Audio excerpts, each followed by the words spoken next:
Panahon na para ilabas ni BP Sara ang hawak niyang video. Ang dami nang nadadamay, ang dami ng mga inosente na dinadamay ng mga buhayang ito. Kaya kailangan na talaga at karapat dapat nang ilabas yung video na hawak ni BP Sara para matapos na to.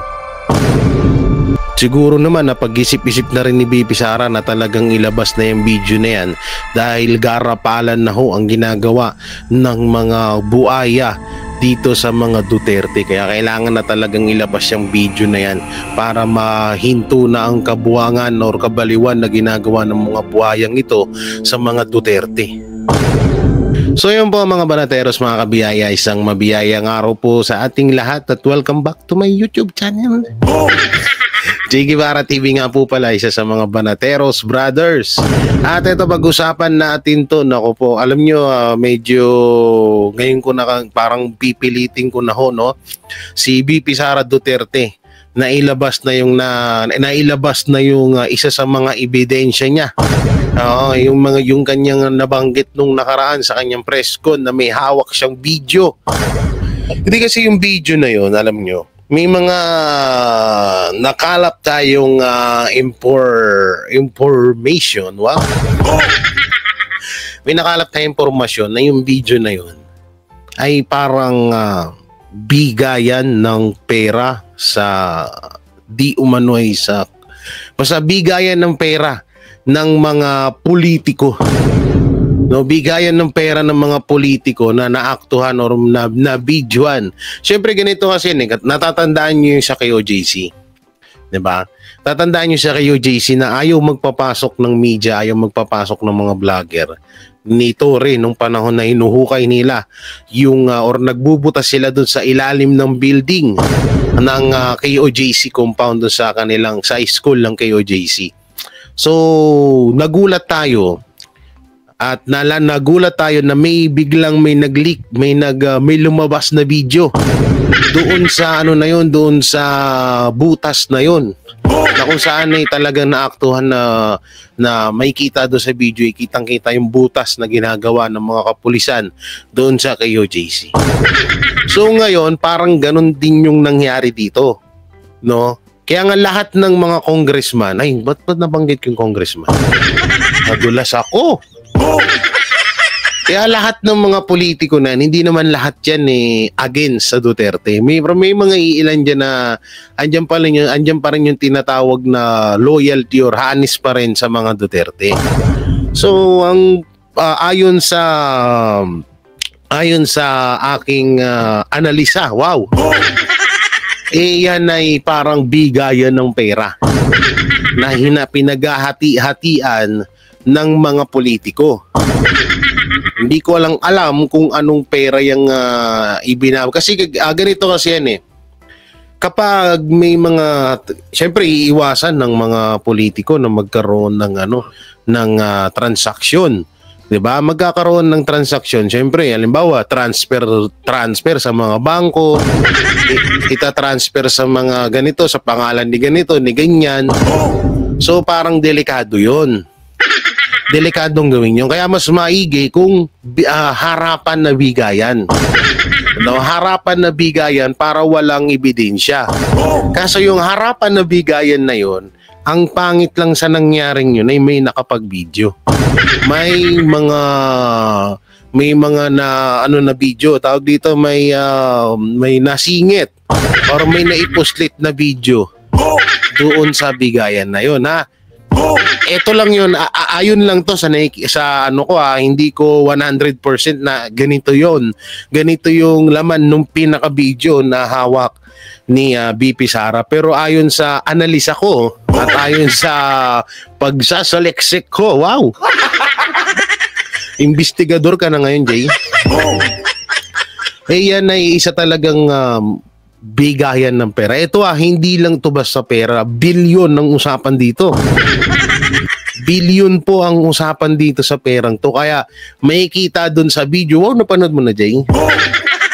May kita dun sa video, di umano. May kita dun sa video na talagang alam mo yun, nagpapatong-patong ang pera at naka-prepare na sa bawat pangalan ng isang politiko. At ayun yung iniingatan na lumabas ng mga ogag na to. No? Ayun yung iniiwasan na lumabas nila tong video na to dahil dito ay maaaring ito na yung katapusan nila at pwede silang mapatalsik sa kanilang pwesto. At alam ko meron pa eh. Sa totoo lang hindi lang isang video to eh. Di ba sinabi ni BP Sara may hawak siyang video. Hindi ko lang maalala kung yung sinabi niya kung mga video or video lang. Kasi kung mga marami yun. Kung may hawak siyang video, isa lang yun maaari. Pero ang pagkakaalam ko at ayon sa mga nakalat kong impormasyon ay ito ay marami. Kaya nga ang ginagawa ng mga anti-Duterte ay pilit na ginigipit sila para siguro wag mailabas to. Wag mailabas dahil kapag sa oras na nilabas ito tapos sila dito. Kaso siguro alam naman natin na ang mga Duterte, lalong-lalo na si VP Sara Duterte, may may tamang panahon diyan eh. May magandang tiyempo sa paglabas ng video na yan. So siguro hantayin na lang siguro natin. Medyo malapit naman na siguro. Gusto niyo ba tawagan ko ulit si BP Sara? Gago! Nung nakaraan pala, ako nagjo-joke lamang po. Wala po akong kontak kay BP Sara. No, kung sino ba ako para magkaroon ng kontak kay BP Sara?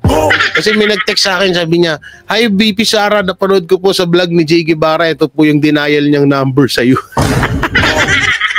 Sabi ko, grabe, hindi yan yun. Joke lang yun. Huwag kayo masyado magpapaniwala sa akin. Samantalang, eto na nga panoorin na natin. Dito pala muna tayo. Grabe to. Grabe to. Yan, yung lakas ng loob Isang convicted child abuser ang nag-contempt sa staff ng OBP. Kapal na mukha, no? Ayan, no? Kapal ng mukha. Nagsanib pwersa yung mga ayan, no? Mga crocodile, Si Delima 2.0 nandito din, no? Yung mga dating mga sip-sip sa Duterte ito, si Jacob, sip-sip din to sa Duterte ito. Yan, dito parang iiyak na si Castro. Sabi niya, kinontem kita dahil convicted ako, charot. Dito, tingnan natin yung mga komento ng tao. Sabi ni Ching Campoyla, ang ganda ni Ma'am Ching Campoyla. Habang nung convicted o pil na pil. Yabang ng convicted o pil na pil. Ang pagunlad ng bansa ay nasa namumuno at sistema ng gobyerno na pinapatupad niya. Isa sa katangian ng magandang ugali ng namuno at dapat sundin mo nasa batas, walang kinikilingan. Ewan ko ano ipigsasabi nun. Sabi ni Efren Jr. Ramos, kapal mooks to the highest level. Ngayon lang nangyari yan sa kasaysayan ng Kongreso. Dati, minority lang mga yan. Mga walang boses. Echa puwera sa panahon nila ni PRRD. Kahit panong mga dating admin, ngayon mga nangunguna. Mayayabang masyadong binaby ni Baby M. Gago! Masyadong binaby. Hindi kasi ganito yan. Kung matatandaan nyo, si Franz Castro, diba na-convict nga to. Convicted siya sa kasong child abuse, no? At kidnapping, yun ata. So, nung mga panahon na yun, nung hindi pa siya convicted, etong si Franz Castro, kung mapapansin nyo, yung Makabayan Block, bumabanat-banat pa sa gobyerno yan. Hindi nyo napansin? Nung mga panahon na yung bumabanat-banat pa to, si Franz Castro sa gobyerno, binabanatan pa ng tatlo, nila Brosas, tsaka ni TikTok Queen Raul Manuel.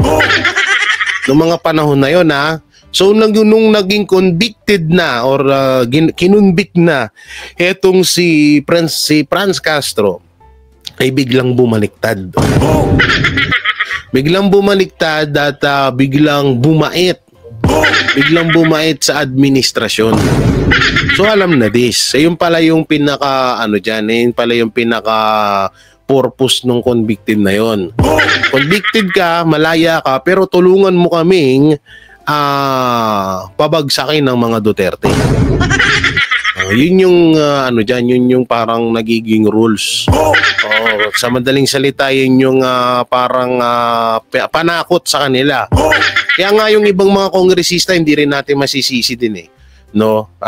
Siyempre, may mga kaso-kaso sila na mga nakatago at matagal nang yung iba nga kay Pastor Apollo Siquibuloy nga yan din ang ginawa. So tulog na yung kaso, matagal nang patay yung kaso, sarado na, dismiss na, binuway ulit. So ayaw mangyari ng ibang kongresista yun. Kaya sila sumusunod yan. So ngayon dito, ganun ang nangyari dyan kay Franz Castro. Convicted siya, pero dahil napapakinabangan siya ng gobyerno, kaya malaya siya. No? Yan yung nangyayari dyan ngayon. Ayan na natin ganun talaga. Wala na tayong magagawa dyan So eto, panoorin po natin.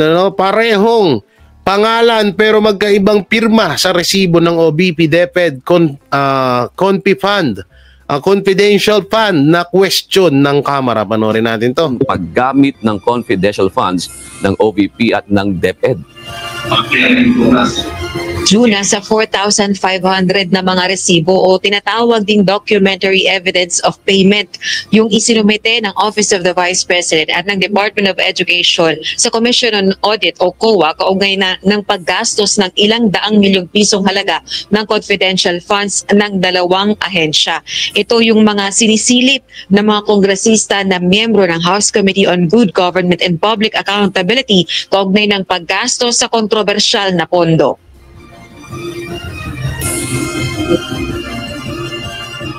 Bukod sa pangalang Mary Grace Piatos na pinaghihinalaan ng mga kongresista na fictitious o gawa-gawa lamang na signatory sa resibo kaugnay ng paggamit ng confidential funds ng Office of the Vice President o OVP noong December 2022, may napuna pang questionable umanong resibo ang isa sa mga miyembro ng House panel. Para kay Representative Sia Alonto Adjong, House Assistant Majority Leader, hindi katanggap-tanggap na magkapareho ang pangalan sa magkaibang resibo para sa confidential funds ng OVP at ng DepEd. Parehong Kokoy Villamin ang pangalan ng tumanggap ng confidential funds, pero magkaiba ang pirma. Is it just a coincidence that the same two offices heading by the same person submitting to you the same acknowledgement receipts can encounter two persons? Alam nyo dito sa pirma na to, ito medyo familiar sa akin to kasi ako hindi talaga ni minsan hindi ko na tugma yung pirma ko. Dito to yan, siguro mayroon din isa dyan sa inyo ng mga nanonood ngayon dito sa bidyong to na yung mga pirma nila ay talagang hindi nila ma-perfect. Kahit ako ilang beses na ako, itong edad kong to, hindi ko ma-perfect yung pirma ko. So may mga ganung tao. So para naman sa akin, kasi dito kasi, sige, sabihin na natin na hindi nga basta-basta tong issue na to at kailangan na masusing So ngayon, kung parehas man na tao tong nandito at magkaiba lang yung pirma, siguro hindi na masyadong big deal yun. Hindi na masyadong big deal yun kasi halos lahat naman siguro no? May mga tao talaga na hindi nila na-perfect yung kanilang mga pirma. So para sa akin yun ang opinion ko dito sa pirma na to. Tuloy. How unlikely would that be? Two persons with the same name, bearing the same spelling, same last name, with the same first name. Posible po po yan? Medyo likely less possible. Yeah, I think it's highly unlikely, Mr. Chair, na yun po yung mangyayari, no? Kung titingnan niyo po ba yan, Ms. Camora, yung sulat po ba dyan pagkapareho? Hindi po. I think it's very obvious, Mr. Chair, that the signatures, Mr. Chair, on the one on the acknowledgement receipt submitted by the Office of the Vice President is quite different from the acknowledgement received by the Department of Education, no? Parehang pangalan pero mukhang magkaiba ang tinta. With this kind of Tinta daw, tinta. itong pag-aabuso sa ganitong proseso ng pag-audit na ibibigay lang po nila is acknowledgement receipts. Pag-aabuso daw. Pero putangin na, yung namumuno sa inyo, di nyo nahalata na nang-aabuso din. Kaya hindi nyo nahalata kasi napapakinabangan nyo lahat, no? Ganon. Napapamura tuloy ako eh. Pengi akong tubig dyan. Napapamura tuloy ako eh, na ano eh. Oo. Mga ganitong gawain na abuso. Pang-aabuso. Bakit? Na-question nyo na ba yung sa flood control? Hindi nyo nga na-question kasi baka mamaya puro abuso nandun.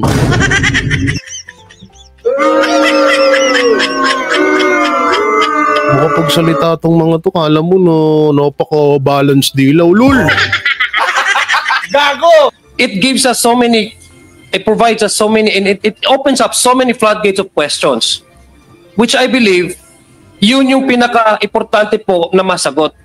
Dahil these are public funds utilized, and these are funds na readily available for their request. Tapos ganito yung nakikita nating mga reports nila at saka yung pag-acknowledge ng kanilang pag-utilize ng kanilang poder. Nasilip din ang disbursement o paglalabas ng confidential funds ng Special Disbursing Officer o SDO ng Department of Education na si Edward Fajarda noong taong 2023. Ayon kay One Rider Party List Representative Rog Gutierrez, nakapagtataka na sa loob ng isang araw, magkakaiba ang lokasyon ng disbursements. Tinanong din ni House Deputy Minority Leader, ACT Teachers Party List Representative Franz Castro ang COA sa magiging aksyon nito sa questionableng paglalabas ng pondo. That had the most disbursements, which is March 15, 2023. SDO Fajarda supposedly made 26 disbursements in the following locations: Davao del Sur, Surigao del Sur, Oriental Mindoro, Laguna, Zamboanga del Sur, Cebu. Pero bakit hindi kaya, ito lang ang pinaka-question, tanong ko dito. Bakit hindi nila iniimbestigahan? Kasi kung sakali mang totoo na itong mga pirma na to, mga pag-release ng pera na to, siguro tawag dito, notal tuloy ako, na maganda yung kinahinatnan nito at napunta talaga sa taong bayan. Bakit hindi nila mailabas yun? Yun yung mahirap dito kasi. Kaya natatawag silang one-sided kasi focus sila ng focus dito sa tong pirma na to, mga na-receive na pera na to, pero hindi nila tinatalakay kung saan ginamit. Ngayon tinanong nila sa OBP yan, tinanong nila ng paulit-ulit kung saan nagamit. Ngayon sinagot sila kaso ayaw talaga nilang tanggapin. Paulit-ulit na rin yan. Dito tayo sa isang ito sa sinabi ni VP Sara. Ito. Di dumalo si Vice President Sara Duterte sa pagdinig ng House Committee on Good Government and Public Accountability patungkol sa paggamit ng confidential funds ng Office of the Vice President at Department of Education nitong araw ng Miyerkules. Sa isang sulat na ipinadala ni Vice President Sara kay Congressman Joel Chua, iginiit niya na hindi naman siya tinanong ng mga kongresista kahit pa naroon na siya dumalo sa ginawa nilang pagdinig noong September 18, 2024. Kaya naman, napagdesisyonan niya na lang na hindi na rin dumalo sa mga susunod pang pagdinig ng naturang komite.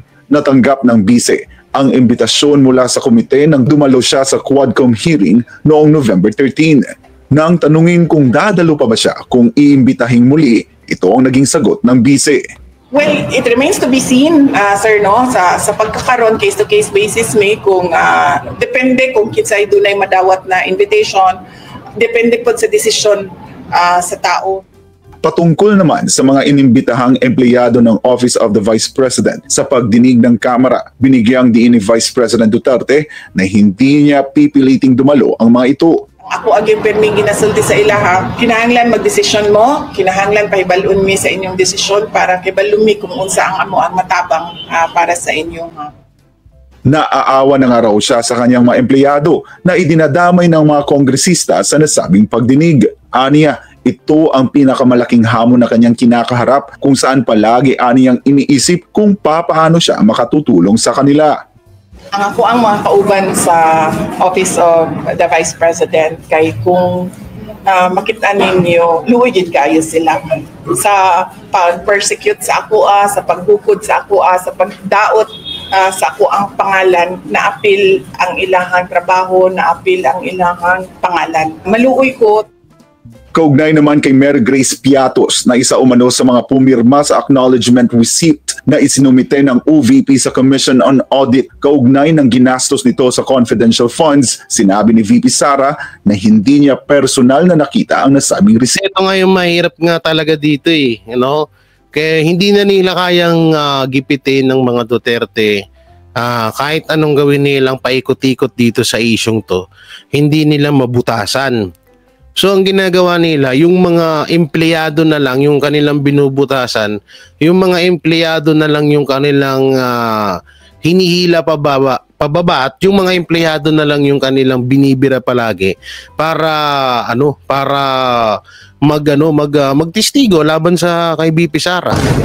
Yun na lang yung isa na lang talaga sa sa pamamaraan. Ito sinang-unang pamamaraan to ng mga sindikato Yung tipong idadama yung pamilya para lang kumanta ka sa ganito, sa ganyan.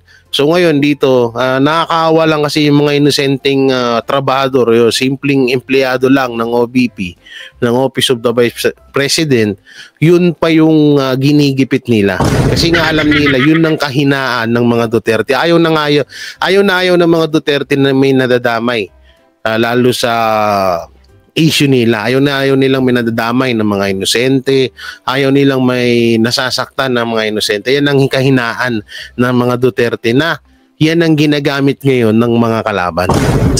Ang naturang pangalan ay bigla na lang lumutang sa pagdinig ng nasabing komite. No comment din ang bise sa pag-aalok ng ilang mga leader ng Kamara ng 1 milyong pisong reward sa makapagbibigay ng impormasyon para mahanap si Mary Grace Piatos. I have no comment on that, because I've not seen the acknowledgement receipt na kanila na sinasabi, because basically lahat ng mga documents hindi siya dumadaan sa akin, dumidiretso siya sa SDO and sinasubmit siya sa ICFAO, yung office ng COA na gumagawa ng audit ng confidential funds. Hindi namin alam kung paano pinroseso ang pagbigay ng copies ng ARs or ng submissions namin sa COA to the House of Representatives, and sino ang nag-handle noong mga documents.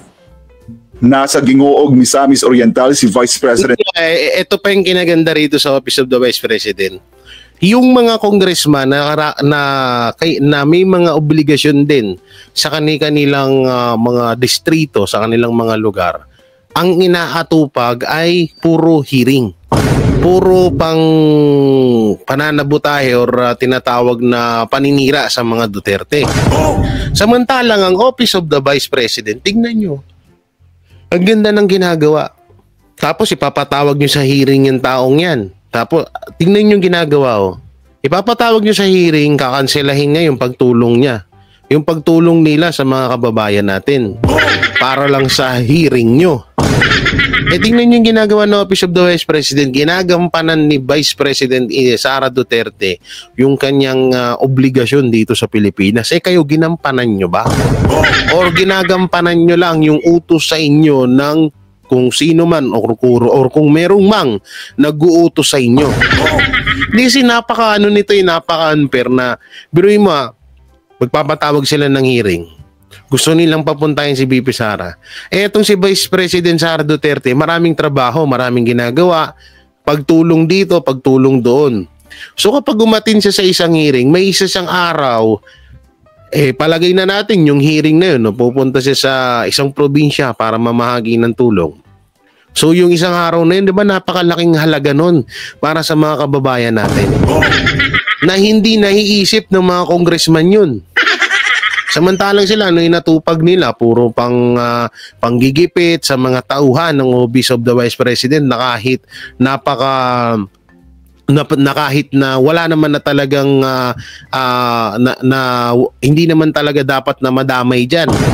Kasi ito ang hearing kasi okay na yung isang beses ka lang dumalo Para sa akin, lalo sa mga ganitong issue, yung mga budget na yan, isang beses lang okay na kasi nasagot naman na Kaso ang problema kasi dito, kaya nga sumasagi sa isipan ng mga netizen na baka totoo nga yung biro ni Pulong Duterte na may bayad ang kada hearing. Kasi parang gigil na gigil sila sa puro hearing Puro hearing dito, hearing doon, tapos wala naman. Tapos bandang uli ko contempt yung mga official or yung mga trabahador ng OBP ng Office of the Vice President. Yun lang yung bandang hulo, yun lang ang nagiging katapusan, contempt. Pensara nitong Miyerkules kung saan pinangunahan niya ang pamamahagi ng gift packs sa mahigit 3,000 benepisyaryo sa OVP Thanksgiving activity ng Caraga Satellite Office. Personal ring itinurn over ng bise ang Magnegosyo Daday livelihood grant na nagkakahalaga ng 150,000 pesos sa isang kooperatiba ng magsasaka. Bahagi ang nasabing aktibidad ng 89th founding anniversary ng tanggapan ng Vice Presidente. Para sa Diyos at sa Pilipinas kong mahal, ako si Jason Rubrico, SMNI News.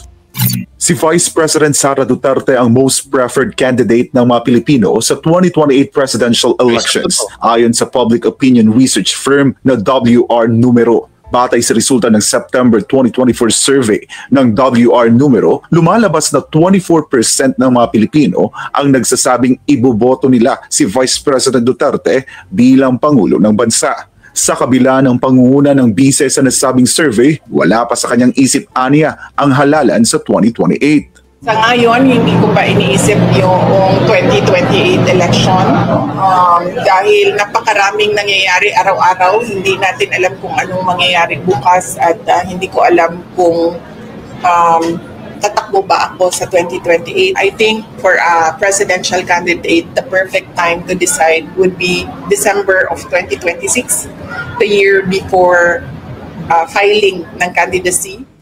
Isa pa yan isa pa to Ito yung pinaka pinipigilan ng mga anti-Duterte na mangyari. Na magdesisyon or tumakbo si BP Sara bilang presidente dahil alam nila na pupulutin sila sa kangkungan lahat. Hindi, although ilang beses ko naman na sinasabi na hindi naman ugali ng mga Duterte na gumante, magigante, hindi naman nila ugali yun Pero syempre, yung katulad niya nila Franz Castro, convicted pero malaya.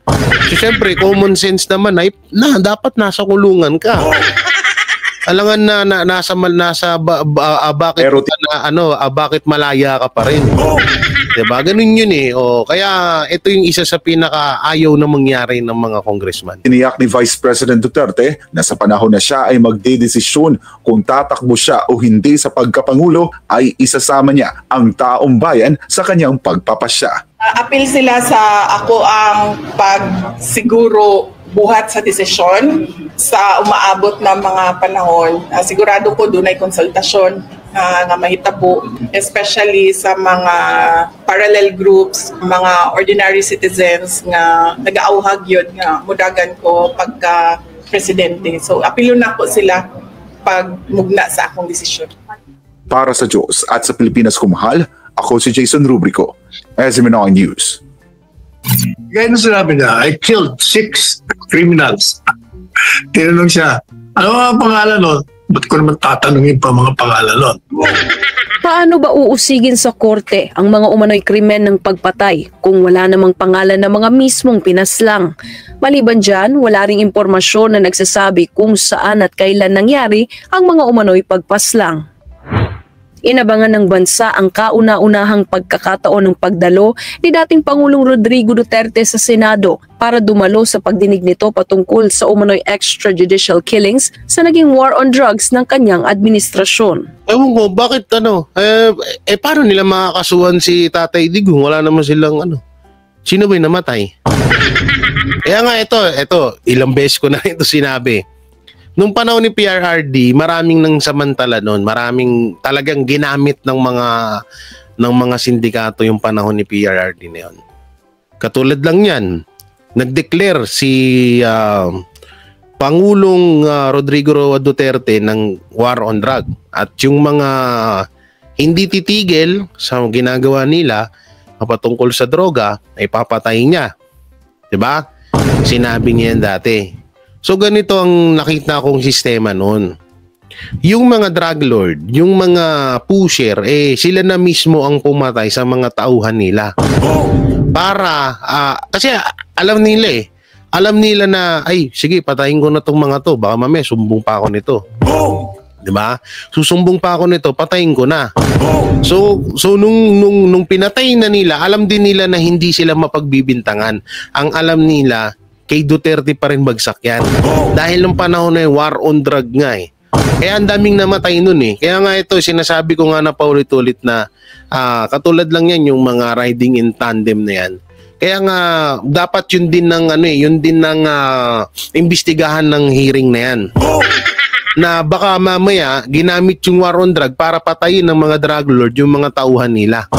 So sa madaling salita, hindi lahat ng namatay sa war on drug ni PRRD ay galing sa mga kapulisan or mismong utos ni PRRD. Maaaring yung baka nga mas marami pang namatay dahil pinagpapatay sila ng mga drug lord or mga amo nila. Yun yung pinaka nakikita ko rin dito. Kasunod dyan ay pinaunlakan din ng dating Pangulo ang imbitasyon. Natin to, dito tayo lang, focus muna tayo kay BP Sara na ito nga, asan na yun? Ito. BP Sara, sinagot ang issue sa resibo para sa OVP fund use.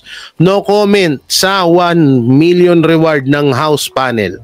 Bigay ng pahayag si Vice President Sara Duterte hinggil sa pag-aalok ng ilang lider ng Kamara ng 1 milyong pisong gantimpala para sa anumang impormasyon kaugnay kay Mary Grace Piatos. Sinabi ng Vice Presidente na hindi niya pa nakikita ang mga acknowledgement receipt na isinumite ng Office of the Vice President sa Commission on Audit kaugnay ng ginastos nito sa confidential funds. Sa isang panayam sa Butuan City, pinaliwanag ni VP Duterte na ang mga dokumento sa confidential funds ng OVP ay isinusumiting direkta sa COA ng Special Disbursing Officer o SDO at hindi dumadaan sa kanya.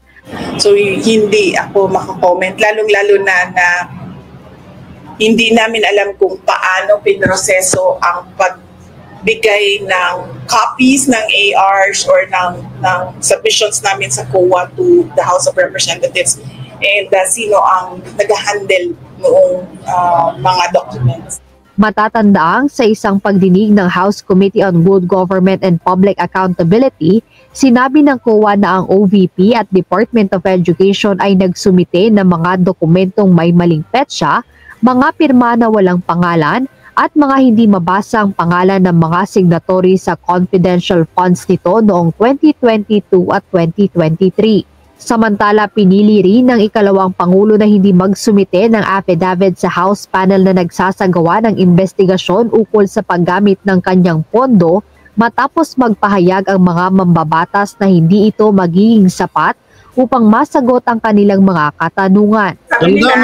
Magiging sa pondo matapos magpahayag ang mga mambabatas na hindi ito magiging sapat upang masagot ang kanilang mga katanungan. Puta na, kailan ba naging sapat ang mga katanungan nyo?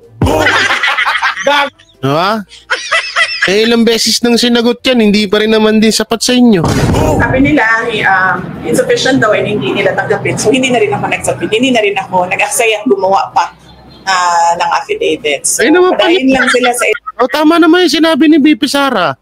Hindi nyo na rin naman din tatanggapin. So bakit pa ako gagawa? Ilahang debate. O padayon lang po ng bagyo sa ang bagyo sa pag-agilin sa ato. Hindi dumalo si Vice President Duterte sa pagdinig ng House Committee on Good Government and Public Accountability patungkol sa paggamit ng confidential funds ng Office of the Vice President at Department of Education kahapon November 20. Nasa Gingoong Misamis Oriental si VP Sara kung saan pinangunahan niya ang OVP Thanksgiving activity ng Caraga Satellite Office at namahagi ng gift pack sa mahigit 3,000 benepisyaryo. Jed Neresina, UNTV News. Ayun, no? So, tama naman yung walang pangit doon sa mga sinagot ni VP Sara. Tama naman talaga yun. Ba't pa ako gagawa ng hindi nyo namang tinatanggap yung ginagawa ko? At bakit pa ako haharap sa inyo kung lahat naman ng sagot nyo, sasagutin ko, tapos yung sagot ko ayaw nyo naman tanggapin.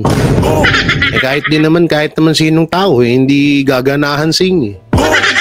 Pero ako talaga, ito, isang hiling ko kay VP Sara, ilabas niya yung video Ilabas niya na talaga. Yung talaga yung pinaka para matahimik at mga punyetang to. Nanggigigil na rin yung taong bayan dito sa mga to. At saka ito, inaabangan din talaga ng maraming mga netizen na napaisip kung ano ba talaga yung video na yun. So yun nga, naisip ko, baka hatian ng pera yun. Baka may kasi kung matatandaan natin, may naging issue, di ba? About sa 500 billion. So malay nyo, yun pala yun.